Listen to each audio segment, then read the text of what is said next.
పశ్చిమ బెంగాల్లో జరిగిన 2024 లోక్సభ ఎన్నికల్లో దేశమంతటా బీజేపీ హవా ఉంటే పశ్చిమ బెంగాల్లో మాత్రం పరిస్థితి అందుకు భిన్నంగా ఉంది. మొదటి నుంచి బీజేపీ బద్ద వ్యతిరేకి అయిన సీఎం మమతా బెనర్జీ అందుకు తగినట్లుగానే రాష్ట్రం విస్తృతంగా పర్యటించింది.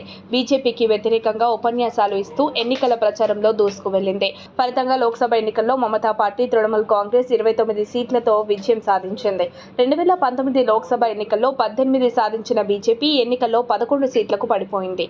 ఈ క్రమంలోనే పశ్చిమ బెంగాల్ ముఖ్యమంత్రి మమతా బెనర్జీ సంచలన వ్యాఖ్యలు చేశారు.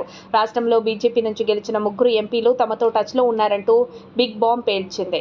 ఇప్పటికే తక్కువ సీట్లతో సతమతమవుతున్న బీజేపీకి ఈ వ్యాఖ్యలు రాజకీయ దుమారాన్ని రేకెత్తించాయి. ఈ ప్రచారంపై బీజేపీ తీవ్రంగా స్పందించింది. ఈ వ్యాఖ్యలపై బీజేపీ ఓ రేంజ్లో ఫైర్ అయింది. తృణమూల్ కాంగ్రెస్ వ్యాఖ్యల్లో ఎలాంటి వాస్తవం లేదని కొట్టిపారేసింది. మమతా బెనర్జీ మాటల్లో ఏమాత్రం వాస్తవం లేదంటూ కొట్టిపాడేసింది. బీజేపీ ఎంపీలు అమ్ముడుపోయే వ్యక్తులు కాదని, అలాంటి క్యాండిడేట్లు తృణమూల్ కాంగ్రెస్లోనే ఉన్నారంటూ బీజేపీ నాయకులు కౌంటర్ అటాక్ చేశారు.